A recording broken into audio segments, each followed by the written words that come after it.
അസ്സാം വലൈക്കും വറഹ്മത്തുള്ളാഹി. ഒരു നമുക്ക് നേരെ ചോദ്യങ്ങളിലേക്ക് കിടക്കാമെന്നാണ് ഉദ്ദേശിക്കുന്നത്. കഴിഞ്ഞ ആഴ്ചയിൽ നമ്മൾ അവസാനിപ്പിച്ച ഒരു ചോദ്യം ഉണ്ടായിരുന്നു. ഭർത്താവിൻ്റെ ഒരു പ്രശ്നം, അദ്ദേഹം ഭാര്യ നമസ്കരിക്കുന്നില്ല എന്ന് പറഞ്ഞിട്ടുള്ള ഒരു ചോദ്യമാണ് നമ്മൾ അവസാനം എടുത്തത്. അപ്പോൾ ഒരുവന് പറഞ്ഞു സാധാരണ തിരിച്ചാണ് ഉണ്ടാവുന്നില്ല. അപ്പോൾ സമാനമായ ഒരുപാട് ചോദ്യങ്ങൾ, ഭർത്താവ് നമസ്കരിക്കുന്നില്ല, ദുശ്ശീലങ്ങളുണ്ട് എന്നുള്ള ചോദ്യങ്ങളാണ്. അപ്പോൾ ഞാനതിൻ്റെ കുറേ ചോദ്യങ്ങൾ വന്നിട്ടുണ്ട്. അതിൻ്റെ പ്രസക്തമായ ഭാഗങ്ങൾ മാത്രം വായിക്കാം. കണ്ടൻറ്റ് ഇതാണ്, ഭർത്താവ് നമസ്കരിക്കാത്ത ഒരാളാണെന്നാണ് അവസാനം. അപ്പോൾ അതിൽ പല ദുശ്ശീലങ്ങളുണ്ട്. അപ്പോൾ ഞാനിത് പറയാൻ കാരണം വെച്ചാൽ ചോദ്യകർത്താക്കളോടാണ് ഇത് കേൾക്കുന്ന ചോദ്യകർത്താക്കൾ മനസ്സിലാക്കേണ്ടത്. നിങ്ങളുടെ ചോദ്യങ്ങൾ നമ്മളൊന്ന് ലഘൂകരിച്ച് മൊത്തത്തിൽ ചോദിക്കണം. എല്ലാത്തിനും കുറച്ച് ചോദ്യങ്ങൾ അധികം എടുത്ത് എല്ലാത്തിനും ഒരു മറുപടി പറയാനാണ് ഉദ്ദേശിക്കുന്നത്. അപ്പോൾ എല്ലാവർക്കും പെട്ടെന്ന് ഉത്തരം കിട്ടും എന്ന ഒരു പ്രതീക്ഷയിലാണ്. ഇനി ആർക്കെങ്കിലും ഈ നൽകുന്ന ഉത്തരം തൃപ്തികരമല്ലെങ്കിൽ നിങ്ങൾ വീണ്ടും എന്ത് ചെയ്യുക, വാട്സപ്പിലോ അല്ലെങ്കിൽ നമ്മുടെ ഫീഡ്ബാക്കിലോ ഒന്നുകൂടി നിങ്ങൾ ചോദിച്ചാൽ കൃത്യമാക്കി തരും എന്ന് തന്നെയാണ് പറയുന്നത്. ആ ചോദ്യം ഇതാണ്: ദീൻ കാര്യങ്ങൾക്ക് ഒരു താല്പര്യവും കാണിക്കാത്ത, നമസ്കരിക്കാനൊക്കെ പറയുമ്പോൾ ഇഷ്ടപ്പെടാത്ത, മതനിഷ്ഠയുള്ള ജീവിതത്തിന് ഒരു പ്രാധാന്യവും കൊടുക്കാത്ത, കൂട്ടുകെട്ടുമുള്ള ഭർത്താവിനെ എങ്ങനെ മാറ്റിയെടുക്കാൻ സാധിക്കും? ഇനി മറ്റൊരു ചോദ്യം: ആദ്യമൊക്കെ നിസ്കാരം ഉണ്ടായിരുന്നു, ഇപ്പോൾ മടിയാണ്, നമസ്കരിക്കാൻ പറയുന്നത് ഇഷ്ടപ്പെടാത്ത ആളാണ്, എൻ്റെ കാര്യം നീ നോക്കേണ്ട, എനിക്ക് നിൻ്റെ സ്വർഗ്ഗമൊന്നും വേണ്ട എന്നൊക്കെ മറുപടി പറയുന്ന, അങ്ങനെ പറയുമ്പോൾ അതിൻ്റെ പേരിൽ വഴക്കുണ്ടാക്കുന്ന മറ്റൊരു ഭർത്താവ്.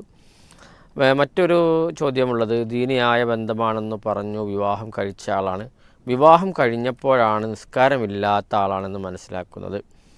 അടുത്തത്: സ്വന്തമായി നമസ്കാരവും ദീനും ഇല്ലെങ്കിലും നാട്ടിലുള്ള ഭാര്യ മഹറമില്ലാതെ പുറത്തു പോകാൻ പാടില്ല തുടങ്ങിയ നിബന്ധനകളുണ്ട്. പിന്നെ അതുപോലെ തന്നെ സംശയങ്ങളാണ്. വീട്ടിലെ CCTV പരിശോധിക്കുക, എന്നാൽ ഇദ്ദേഹം ഗൾഫിലാണ്, അദ്ദേഹം അവിടെ ഡ്രൈവറായി ജോലി ചെയ്യുന്നു, അന്യ സ്ത്രീകളുടെ കൂടെ യാത്ര ചെയ്യുന്നു, അനിസ്ലാമിക പരിപാടികളുടെ സംഘാടകനാണ്. അതുപോലെ നിസ്കാരമില്ല, നോമ്പ് എടുക്കാൻ മടിയാണ്, മ്യൂസിക്കും മറ്റു കുട്ടികൾക്ക് കാണിച്ചു കൊടുക്കുന്നു, ഇതിൻ്റെ പേരിൽ ഭാര്യയും ഉമ്മയുമായി വഴക്കാണ്, മക്കൾ ഇത് കണ്ടു പഠിക്കുമോ എന്ന പേടിയുണ്ട്. മറ്റൊരു ചോദ്യം: നിസ്കാരമില്ലാത്ത ഭർത്താവാണ് എന്ന് മനസ്സിലായി, പക്ഷെ പിന്നീട് ലഹരി ഉപയോഗിക്കുന്നതും മദ്യപിക്കുന്നതും അറിഞ്ഞു. ആദ്യം ഭർത്താവിൻ്റെ മാതാപിതാക്കളെ അറിയിച്ചു, അപ്പോൾ ഭർത്താവ് കുറ്റപ്പെടുത്തി, നീ എൻ്റെ ഉമ്മയെ അറിയിച്ചത് ശരിയായില്ല, അത് നീ എനിക്ക് എന്നോട് മാത്രം പറഞ്ഞാൽ മതിയായിരുന്നല്ലോ എന്ന് എന്നെ ഉപദേശിച്ചു. അവിടുന്ന് പിന്നീട് എന്നും പ്രശ്നങ്ങളാണ്. മറ്റൊരു സഹോദരി എഴുതിയിട്ടുള്ളത്: 4-5 ഹജ്ജ് ചെയ്ത പുറത്ത് ദീനിയായി നടക്കുന്ന മാന്യനായ മനുഷ്യനാണ് എൻ്റെ ഭർത്താവ്, പക്ഷേ അദ്ദേഹം മദ്യപിക്കുന്നു, അദ്ദേഹം എൻ്റെ 2ാം വിവാഹമാണ്, എന്നാൽ വീട്ടിൽ അവഗണനയും പീഡനങ്ങളും ഇങ്ങനെയുള്ള കാര്യങ്ങളുണ്ട്. ഇനി അവിടുന്ന് പോരാന്ന് വെച്ചാൽ ആളുകൾ ചോദിക്കും, ഇത്ര സൗകര്യമുള്ള വീട്ടിൽ നിന്നും എന്തിനാണ് പോകുന്നത് എന്ന് ചോദിക്കും. കാരണം പുറത്തിയാൾ മാന്യനാണ്. അതുകൊണ്ട് എനിക്കൊരു നാണക്കേടുണ്ട്, മരണഭയവും പങ്കുവെക്കുന്നു എന്ന് ഇവർ പറയുന്നു. മറ്റൊരു സഹോദരിയുടെ ചോദ്യം: മദ്യത്തിന് ഭാര്യയേക്കാൾ പ്രാധാന്യം കൊടുക്കുന്ന പ്രവാസിയായ ഭർത്താവാണ്, 15 വർഷം ഗൾഫിൽ കൂടെ ഉണ്ടായിരുന്നു, ഭാര്യയ്ക്ക് ആങ്ങളമാരുണ്ടെങ്കിലും ഉമ്മ മരണപ്പെട്ടു, 2ാമത് വിവാഹം കഴിച്ചതാണ്, അങ്ങോട്ടൊന്നും പോകാനോ സഹായം ചോദിക്കാനോ പറ്റാത്ത അവസ്ഥയാണ്. അങ്ങനെ പ്രയാസപ്പെടുന്ന ഒരു സഹോദരി. മറ്റൊരു സഹോദരി പറഞ്ഞിട്ടുള്ളത്: ഭർത്താവ് പറഞ്ഞാൽ നിസ്കരിക്കും, സിഗരറ്റ് വലിയുണ്ട്, ഓൺലൈൻ ഗെയിമുണ്ട്, കൂട്ടുകെട്ടുകളൊക്കെ ഉണ്ട്, മക്കളൊക്കെ വളർന്നു വരുന്നു, അതിലൊരു പേടിയുണ്ട്, പക്ഷേ ചോദിച്ചാൽ അദ്ദേഹം പറയുന്നത് നിങ്ങളുടെ കാര്യത്തിനൊന്നും ഞാൻ ഒന്നും കുറവ് വരുത്തുന്നില്ലല്ലോ. ഇങ്ങനെയുള്ള സമാനമായ കുറേ ചോദ്യങ്ങളാണ്. ഇതേപോലെ തന്നെ വേറെയും ചോദ്യങ്ങൾ വന്നിട്ടുണ്ട്, കുറച്ച് മാത്രമേ നമ്മൾ ചോദിക്കുന്നത്. നമ്മൾ പൊതുവായിട്ട് പറയുകയാണെങ്കിൽ നമുക്ക് ഈ നിസ്കരിക്കാത്ത ആളുകളെ നമുക്ക് 2ആയി തിരിക്കാൻ പറ്റും. ഒന്ന്, ഇതിനെ നിഷേധിക്കുന്ന ആളുകൾ. അപ്പോൾ ആ ക്വസ്റ്റ്യൻസൊക്കെ വന്ന മാതിരി അതിനെ നിഷേധിച്ച് സംസാരിക്കാം.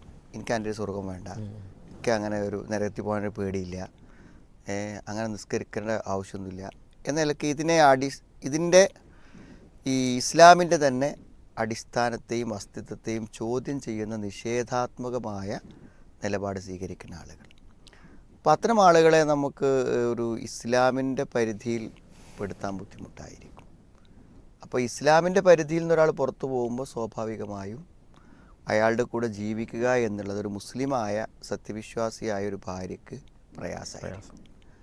അപ്പം അങ്ങനത്തെ നിലപാട് സ്വീകരിക്കുന്ന ആളുകളെ നമ്മൾ ചോദിക്കുമ്പോൾ നമുക്കൊരു വാശിക്ക് വേണ്ടി മറുപടി പറയണതല്ല പറഞ്ഞത്. അടിസ്ഥാനപരമായി തന്നെ ഒരു നിർമ്മതവാദത്തിൻ്റെയോ നിരീശ്വരത്വത്തിൻ്റെയോ യുക്തിവാദത്തിൻ്റെയോ മതനിഷേധത്തിൻ്റെയോ ഒക്കെ കാര്യങ്ങളെ ശരിക്കും അതിനോട് സത്യസന്ധത പുലർത്തിക്കൊണ്ട് തന്നെ നിലനിൽക്കുന്ന ആളാണെങ്കിൽ അയാളെ നമുക്കൊരു മുസ്ലിമായി പരിഗണിക്കാൻ പറ്റില്ല. അപ്പോൾ അങ്ങനത്തെ ആളുകളെ എന്ത് ചെയ്യും എന്നതിന് നമുക്ക് പറയാനുള്ള മറുപടി എന്തുള്ളൂ, അവർ ഈ മനസ്സിലാക്കിയത് സത്യമാണെന്ന് വിശ്വസിക്കുന്നു, പക്ഷെ സത്യമല്ലല്ലോ. അതെ. അപ്പോൾ അങ്ങനെ വരുമ്പോൾ നിങ്ങൾക്ക് പറയാനുള്ള കാര്യങ്ങൾ നിങ്ങൾ പറഞ്ഞോളൂ, അതിന് വ്യക്തമായ മറുപടി ഇസ്ലാമിലുണ്ട്. അപ്പോൾ നമ്മൾ എന്ത് ചെയ്യണം, നിങ്ങൾ എൻ്റെ കൂടെ വരണം, ഇസ്ലാമികമായി അറിയുന്ന ആളുകളെ മുമ്പിൽ പോയിരുന്നിട്ട് നിങ്ങൾ നിങ്ങളുടെ സംശയങ്ങൾ പറഞ്ഞോളൂ. അതിന് അവർ പറയുന്ന മറുപടി തൃപ്തികരമല്ല എന്നുണ്ടെങ്കിൽ നിങ്ങൾ നിങ്ങളുടെ നിലപാടിൽ മുന്നോട്ട് പോയിക്കോളൂ. തൃപ്തികരമാണെങ്കിൽ എന്ത് ചെയ്യണം, നമ്മൾ എന്തൊരു ശരിയായ മുസ്ലിമായി തന്നെ ജീവിക്കണം, അപ്പോഴേ എനിക്ക് നിങ്ങളുടെ കൂടെ ജീവിക്കാൻ സാധ്യമാകൂ എന്ന നിലക്കുള്ളൊരു നിലപാട് തന്നെയാണ് ആ വിഷയത്തിൽ സ്വീകരിക്കുന്നത്. അപ്പം അങ്ങനെ അദ്ദേഹം വരാൻ തയ്യാറാവണില്ലെങ്കിലോ ഇവർക്ക് ഏതായാലും പറഞ്ഞു കൊടുക്കാൻ കഴിയില്ല. അപ്പോൾ അയാളെന്തല്ല, ഇതിന് തയ്യാറല്ല എന്നുള്ളതാണ്. അത് തീർച്ചയായും ഒരു പ്രശ്നമുള്ള സംഗതിയാണ്. ഇനി തയ്യാറായി കഴിഞ്ഞാലോ നമുക്ക് അവസരങ്ങൾ ഉണ്ടാക്കി കൊടുക്കാവുന്നതേ ഉള്ളൂ. നമ്മുടെ പണ്ഡിതന്മാരും അതേപോലെ തന്നെ ഈ വിഷയങ്ങൾ സംസാരിക്കാൻ കഴിയുന്ന ആളുകളൊക്കെ അതിന് സന്നദ്ധരാണ്. പിന്നെ ഉദാസീനമായി നിസ്കാരം ഒഴിവാക്കുന്ന ആളുകൾ, നമുക്ക് നിസ്കരിക്കണം എന്നൊക്കെ അറിയാം, വിശ്വാസമൊക്കെ ഉണ്ട്, പക്ഷെ അവർ നിസ്കരിക്കുന്നില്ല. അത് നമ്മുടെ നാട്ടിൽ ധാരാളമായി മതപരമായ കാര്യങ്ങളെക്കുറിച്ച് അത്ര ഗൗരവമായി ചിന്തിക്കാത്ത, അത്ര സീരിയസ് ആയി കാണാത്ത ആളുകളാണ്. അവരെ സംബന്ധിച്ചിടത്തോളം നമ്മളെന്താണ്, അവരെ ആ ഒരു ഗൗരവ ബോധത്തിലേക്ക് കൊണ്ടുവരിക എന്നുള്ളതാണ് അവരെ കാര്യത്തിൽ നമുക്ക് ചെയ്യാൻ പറ്റും. അപ്പോൾ അതിന് ഭാര്യമാരെ സംബന്ധിച്ചിടത്തോളം പരിമിതികളുണ്ട്, പക്ഷെ എന്നാലും എന്തു ചെയ്യും, ഒരു പരിധി വരെ സാധിക്കുന്നതാണ്. എപ്പോഴും ചിന്തിക്കുന്നൊരു കാര്യം എന്താ വെച്ചാൽ, ഈ മതപരമായ ഒരു ദീനിൻ്റെ ചിട്ടകൾ പാലിക്കാത്ത പല സ്ത്രീകളും അവർ പലപ്പോഴും നന്നായി ചിന്തിക്കുന്ന എത്രയോ ഭർത്താക്കന്മാരെ അവരുടെ ഒരു കാഴ്ചപ്പാടിലേക്ക് കൊണ്ടുവരാൻ അവർക്ക് പലപ്പോഴും സാധിക്കാറുണ്ട്. അവർ വളരെ ലിബറലായി ജീവിക്കുമ്പോൾ അതിനോട് എന്ത് ചെയ്യാണ്, ശരിയായി യോജിച്ച് പോകാവുന്ന രൂപത്തിൽ ഭർത്താക്കന്മാരെ തങ്ങളുടെ കൂടെ നിർത്താൻ അവർക്ക് പറ്റുന്നുണ്ട്.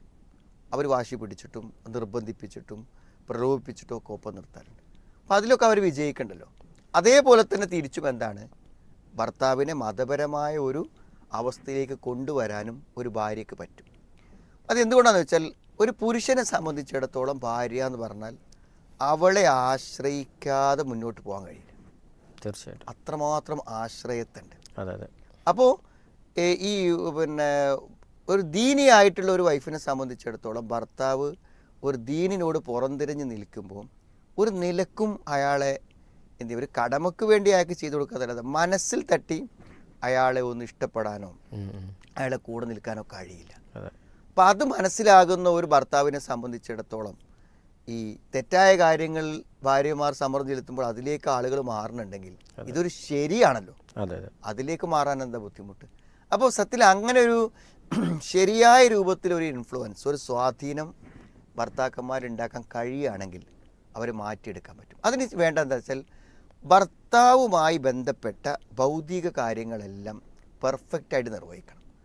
പലപ്പോഴും സ്ത്രീകളുടെ മനസ്സിൽ അയാൾ ദീനില്ല, നിസ്കാരമില്ല എന്നുള്ളൊരു വെറുപ്പ് മനസ്സിൽ വന്നു കഴിഞ്ഞാൽ എന്ത് ചെയ്യും, അയാൾക്ക് നേരെ ഭക്ഷണം കൊടുക്കുന്ന കാര്യത്തിൽ പോലും അവർക്ക് എന്തുണ്ടാവില്ല, താല്പര്യം ഉണ്ടാവില്ല. അപ്പം അങ്ങനെ ഭർത്താവിനെ അവഗണിക്കുമ്പോൾ അല്ലെങ്കിൽ മാറ്റി നിർത്തുമ്പോൾ ഒരിക്കലും ഭാര്യയിൽ നിന്നുള്ള ഒരു കാര്യവും സ്വീകരിക്കാൻ അയാൾ തയ്യാറാണ്. എൻ്റെ ദീനൊക്കെ നമുക്കറിയാം, ഒരു കാര്യത്തിനും നമ്മോട് സഹകരിക്കാത്ത, ഭർത്താവിനൊരു അനുസരണം കൊടുക്കാത്ത, നീ എന്ത് ദീന് പറഞ്ഞിട്ടെന്താ, നീ എന്ത് നിസ്കരിച്ചിട്ടെന്താ എന്നായിരിക്കും അവർ തിരിച്ച് ചോദിക്കുന്നത്. അപ്പോൾ നമ്മൾ എന്ത് ചെയ്യണം, ഒരു ഭൗതികമായി ഒരു ഭർത്താവിന് ചെയ്തു കൊടുക്കാൻ കഴിയുന്ന കാര്യങ്ങളൊക്കെ ചെയ്തു കൊടുക്കുമ്പോൾ എന്തായാലും അവളെ മാറ്റി നിർത്താൻ അയാൾക്ക് വളരെ ബുദ്ധിമുട്ടുണ്ടായിരിക്കും. അപ്പോൾ സ്വാഭാവികമായി നമ്മുടെ കുട്ടികളൊക്കെ വളർന്നു വരികയാണ്, അവരൊക്കെ ദീനിയായിട്ട് വളർത്തണ്ടേ എന്ന നിലക്ക് പറഞ്ഞാൽ ഇയാൾക്കതിനെ പറ്റി അറിയാലോ, ദീനെ പറ്റി ബോധമുണ്ട്. അപ്പോൾ അയാൾ ആ ഒരു ഗൗരവത്തിലേക്ക് വരും, മുന്നോട്ട് പോകാൻ തയ്യാറാവുന്ന മനസ്സിലാവണം. അപ്പോൾ ഈ രൂപത്തിൽ അവരെ മാറ്റിയെടുക്കാൻ ശ്രമിക്കുക. അതായത് നമ്മൾ കൽപ്പിക്കുകയോ അല്ലെങ്കിൽ അവരെ നമ്മൾ നിർബന്ധിക്കുകയോ ചെയ്യുമ്പോൾ ചിലപ്പോൾ പറ്റിക്കൊള്ളുന്നില്ല. നമ്മൾ ബോധ്യപ്പെടുത്തി വളരെ സ്നേഹത്തിൽ കൂടെ നിന്നാൽ ഭാര്യമാർക്ക് കഴിയുമെന്നാണ് ഞാൻ വിശ്വസിക്കുന്നത്. പക്ഷേ പൊതുവേ തെറ്റായ കാര്യങ്ങളിലേക്ക് ഭർത്താക്കന്മാരെ കൊണ്ടുപോകാൻ അവരുടെ ഭാര്യമാർക്ക് സാധിക്കുന്നുവെങ്കിൽ ദീനുള്ള ഭാര്യമാർക്ക് എന്തുകൊണ്ടാണ് ഭർത്താക്കന്മാരിൽ ആ സമ്മർദ്ദം ചെലുത്താനും അവരെ സ്നേഹിച്ചും ഇവർ പല കാര്യങ്ങളിലേക്ക് അവരെ കൊണ്ടുവരാനും കഴിയാത്തത് എന്ന് പലപ്പോഴും ചിന്തിക്കാറുണ്ട്. അപ്പോൾ ആത്മാർത്ഥമായി പ്രാർത്ഥിച്ച് പരിശ്രമിച്ചാൽ ഒരു പരിധിവരെ ഭർത്താക്കന്മാരെ മാറ്റിയെടുക്കാൻ കഴിയുമെന്നാണ് വിശ്വസിക്കുന്നത്. സാധിക്കട്ടെ.